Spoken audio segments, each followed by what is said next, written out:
The leaked photograph hit the galactic net at 0300 station time. Zha'thara Ki'moonos, the Ascendancy's most beloved singer, voice of a generation, three-time harmonic prize winner, wrapped in the arms of a human, not just touching, kissing. Within 10 seconds, the Emergency Council of Archons was convened. Within 10 minutes, riots began on 7 worlds. Within 10 hours, the first shots were fired. Zha'thara had been nobody, less than nobody if you counted the prejudices of the Vel'sharan ascendancy. Born in the fungal warrens of Vel'shar Prime's lower districts, daughter of a spore tender and a deceased maintenance drone operator, she'd grown up breathing recycled air that tasted of mildew and broken dreams. The Vel'sharans were beautiful by any objective standard, tall, willowy, with crystalline skin that refracted light into rainbow patterns, eyes like liquid mercury, voices that could shatter glass or seduce stone. They were the self-proclaimed pinnacle of galactic civilization, architects of the harmonic concordat that governs 17 species across 43 star systems. They were also insufferably arrogant. Humans? Her clutch mother had spat when young Zha'thara asked about the stubby, pink-skinned beings she'd seen on the lower commercial decks. Barely sentient, child. They crawled from their radioactive mudball only 3 centuries ago. They have 2 eyes. 2. How can you trust a species that sees in such limited spectrum? And their skin, disgusting, soft, no crystalline structure at all. They're little better than the Grath, and at least the Grath know their place. But Zha'thara had been curious. She was always curious. She'd watched the human laborers on the docks, noting how they moved, not with the flowing grace of Vel'sharans, but with a purposeful efficiency that wasted no motion. She'd heard them laugh, rough and unmusical compared to Vel'sharan harmonics, but genuine, real, and she'd heard them sing. It was a human named Marcus Webb who first heard her voice. She'd been 17 cycles old, working a cleaning shift in the lower amphitheater, using her natural harmonics to test the acoustics while she thought she was alone. The song was traditional Vel'sharan, a lament for lost colonies, but she'd added something to it, a roughness, an ache, something that came from the fungal warrens and not the crystal spires above. "Holy hell," a voice had said from the shadows. "Don't stop." She'd whirled, bioluminescent patches flaring in alarm. A human stood in the maintenance entrance, medium height, dark hair graying at the temples, wearing the orange coveralls of environmental systems. His face was lined in ways Vel'sharans never aged, and his eyes were a startling blue. I'm sorry, I shouldn't be." "You should be on a stage," he'd interrupted. "Not scrubbing floors. Who's your vocal trainer?" "I don't have one." Those blue eyes had widened. "You're self-taught? That's—" He'd shaken his head. "Kid, I used to manage performers back on Earth, before I had to take this gig. What you just did, that's not just technique. That's soul." "Humans don't have souls," she'd replied automatically, repeating what she'd been taught, then realizing how rude that sounded. "I mean, that's what they say. I'm sorry." Marcus had laughed, not offended, just amused. "Yeah, well, they say a lot of things. Look, I'm going to be straight with you. You've got something special, but nobody up in those crystal towers is going to listen to a Warren rat. You need polish. You need connections. You need someone who knows how the music industry actually works." "And you do?" "I did. Maybe still do." He'd extended his hand, that weird human gesture. "Let me help you. No strings, no contracts. Just, I hear something in you that reminds me why I got into music in the first place, before it all turned into algorithms and image consultants." She should have said no. Associating with humans was social death. But Zha'thara had been desperate, and desperate people make desperate choices. She'd shaken his hand. For 2 years, they hid it perfectly. Marcus moved to a better apartment in the mid-levels, enough to avoid suspicion, not enough to draw attention. Zha'thara bought a private shuttle for meditation retreats. They met in anonymous hotels on neutral stations, used encrypted comms, never appeared together publicly. It was exhausting. It was dangerous. It was the happiest Zha'thara had ever been. "Tell me about Earth again," she'd murmur, lying in his arms in some forgettable room on some forgettable station. The real Earth, not the propaganda. And Marcus would talk about cities that glittered not with crystal, but with glass and steel, about oceans that covered most of the planet, about music that came in 10,000 flavors because humans couldn't agree on anything, including what sounded good. We're messy, he'd admitted. We fight and argue and make terrible decisions. We're violent and short-lived, and we see in a limited spectrum. But God, Thara, we feel things. We feel everything so intensely because we know it's going to end. Every human knows they've only got maybe 100 years if they're lucky. So we burn. We burn bright and hot, and we don't apologize for it. She'd traced the lines on his face, evidence of that burning, that living. My people live for 3 centuries, but I don't think we live at all. Not really. We just exist, perfectly, crystalline. Cold, he'd said. Yes, cold. But the galaxy was getting hotter. Human immigration to concordate space had increased dramatically. They came as laborers, engineers, soldiers, artists. They worked hard, integrated quickly, and generally kept their heads down.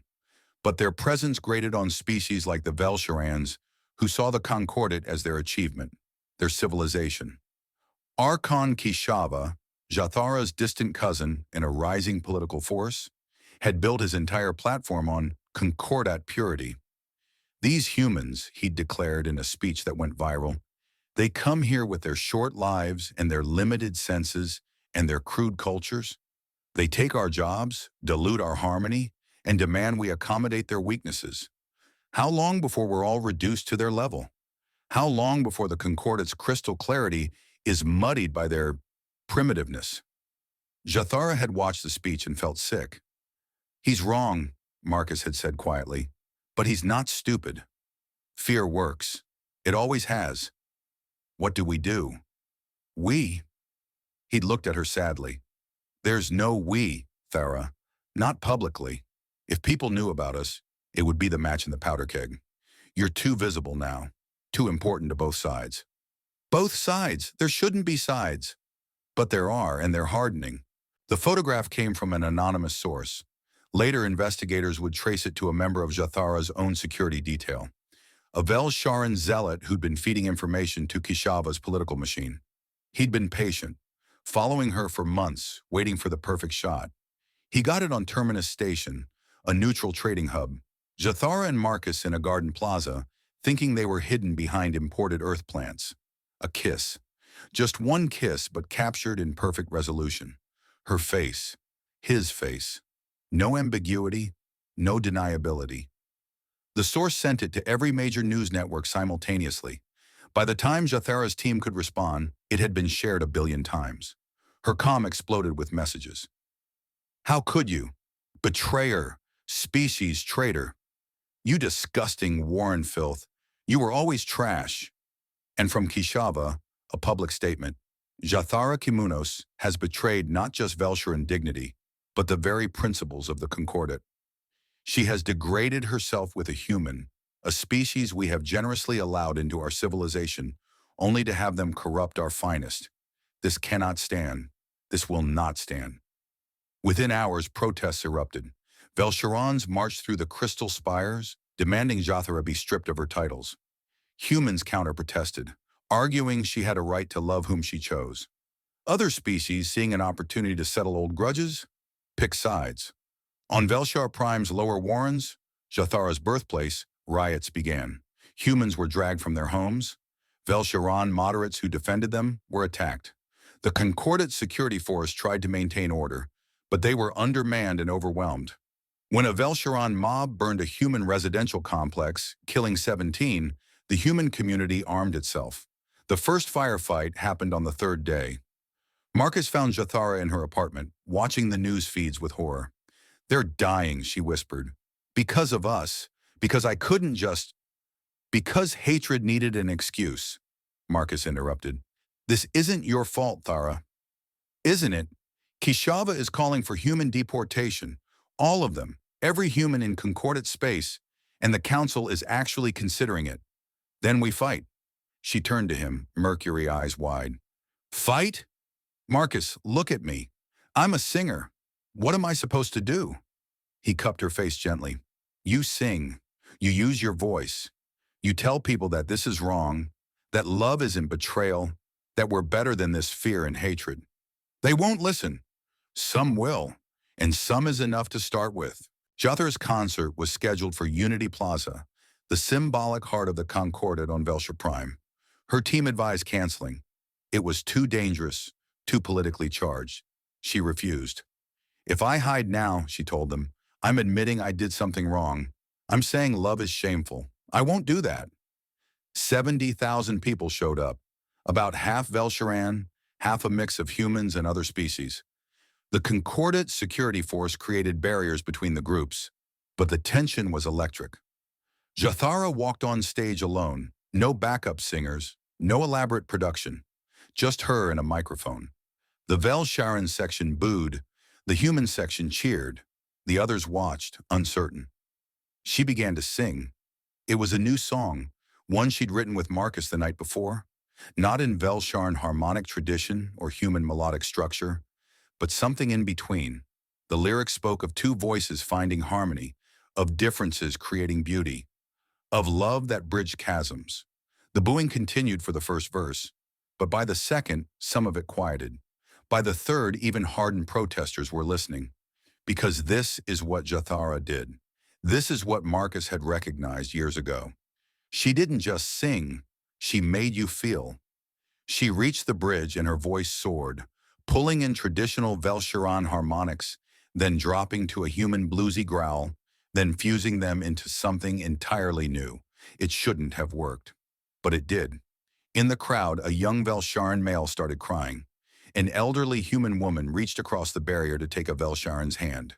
Two security officers, one human, one Vel'sharan, looked at each other and quietly lowered their weapons. Zha'thara sang the final note, letting it hang in the air, letting the harmonics fade naturally. Silence. Then from somewhere in the human section, one person clapped, then another. Then a wave of applause that crashed over the barriers. Vel'sharans joining in, other species adding their own gestures of appreciation. For one perfect moment, there was unity. Then the bomb went off. The explosion killed 43 people instantly, mostly humans, but enough Vel'sharans that it couldn't be easily spun. HFY was quick to claim it was human extremists. Human community leaders insisted it was a Vel'sharan false flag. Investigators couldn't determine the truth before the next attack, and the next, and the next. Within a week, Vel'shar Prime was under martial law. Within a month, human colonies in Concordat space declared independence. Within 2 months, shooting had escalated to full naval engagements. The Unity War had begun. Zha'thara watched her world burn from a safe house on a neutral station. Marcus stayed with her, both of them hunted now, her as a symbol of betrayal, him as the corrupter. I should surrender, she said one night. If I publicly renounce you, maybe... Don't you dare, his voice was hard. Don't you dare let them make you ashamed of this. People are dying. People were always going to die. HFY and people like him were building to this long before we met. We're just the excuse, not the cause. An excuse is enough. She'd tried, actually. Sent messages to the Archon Council offering to make a public statement, to do whatever they needed to stop the bloodshed. But it was too late. The machinery of war had momentum now. Her recantation would be seen as coercion. Her continued relationship would be propaganda fuel. There was no winning move, so she did the only thing she could. She kept singing, not in person, too dangerous, but she released songs on the galactic net, songs about the wastefulness of war, about the soldiers dying on both sides, about leaders who profited from division. She sang in Vel'sharan and English, in harmonic and melodic, in every style she could manage. Some called her a traitor, some called her a hero, but everyone listened. The war lasted 3 years. 3 years of ships burning in space. 3 years of colonies bombarded. 3 years of rhetoric and hatred and everything that made sentient beings forget they were sentient. The humans fought with characteristic stubbornness. They didn't have the Vel'sharans' technological elegance or the Concordat's numbers, but they had something else. They knew how to lose everything and keep fighting. When the Vel'sharan fleet destroyed Earth's moon base, humans rebuilt it. When Kishava's forces decimated the Mars shipyards, humans scattered production across 100 hidden asteroids. "We're good at this," Marcus had said bitterly, watching casualty reports. "Humans have been killing each other efficiently for thousands of years. Now we get to share that talent with the galaxy." But the Concordat was fracturing too. Not every species agreed with Vel'sharan dominance. The Grath, tired of being the Concordat's servant race, joined the human side.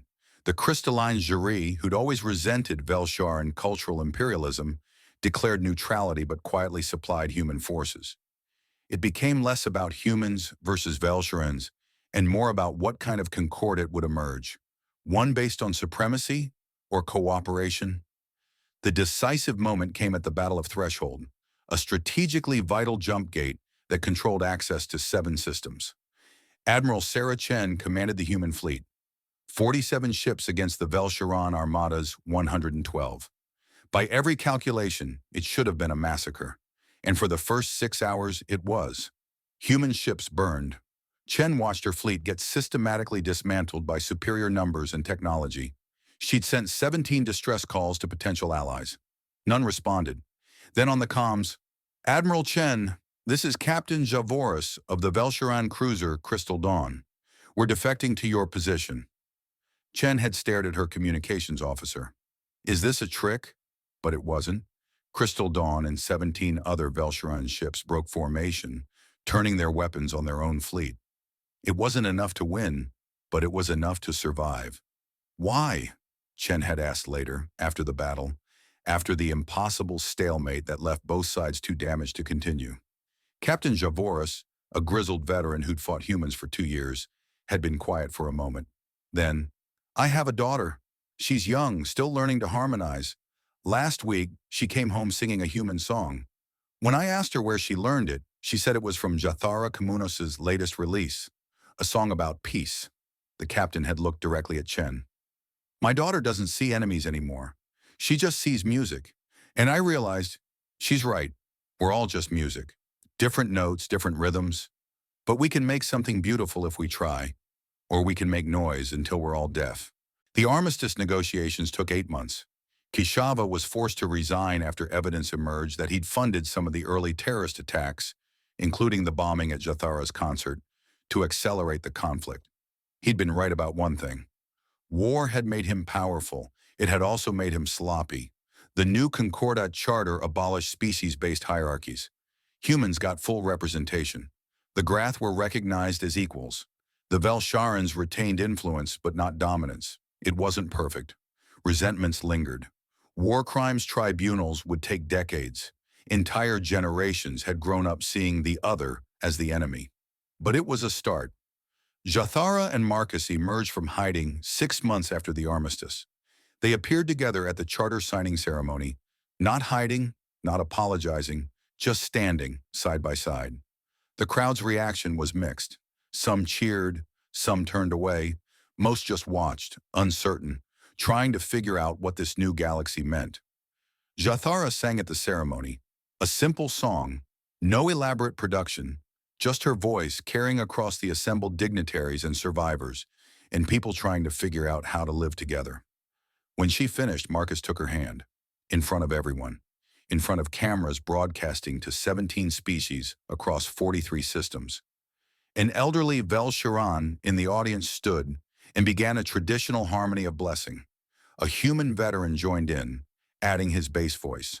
Then others, species after species, adding their own musical traditions until it became a chaotic, beautiful mess of sound that shouldn't have worked, but somehow did. Later, a reporter asked Zha'thara if she regretted anything. Regret? She'd looked at Marcus, at the man who'd believed in a worn rat with a voice, who'd loved her enough to let the galaxy burn rather than let her apologize for that love. "I regret the deaths. I regret the pain. I regret that it took a war to make people see each other. But do I regret loving him? Never. Not for a second. Even if it started a war? It didn't start a war. Fear started a war. Hatred started a war. Supremacy started a war. Love?" She'd smiled. Love tried to stop it. Zha'thara Ki'moonos retired from music at the age of 38 cycles.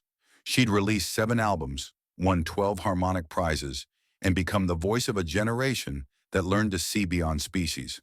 She and Marcus bought a small house on Threshold Station, rebuilt now, a symbol of the war that had changed everything. She taught music. He worked in a garden, growing earth plants alongside Vel'sharans crystal flowers, creating hybrids that shouldn't exist but did. They never married. Both Vel'sharan and human traditions felt wrong for what they had. Instead, they simply lived together, loved together, and occasionally performed at local festivals, her crystalline voice blending with his rough harmonies, still teaching by example. The galaxy hadn't become perfect. Prejudice persisted. Arguments continued about immigration, about representation, about whose culture deserved preservation, but the conversations happened now instead of explosions. On their 10th anniversary, a young human asked Marcus if the war had been worth it. He'd thought about it carefully. The war was never worth it. War never is. But what came after? Maybe. Ask me in another 100 years, when the kids who grew up after the war are running things. They're the ones who'll decide if we learned anything. That night, Zha'thara sang for him. Just for him. A song about a girl from the Warrens who dreamed of stars and found something better. Found another soul that burned as bright as she did, even if it burned in a completely different spectrum. Marcus listened, tears running down his lined face, and thought about all the ways humans were supposedly inferior. Limited senses, short lives, soft skin, but they felt. God, they felt everything. And sometimes that was enough to change a galaxy.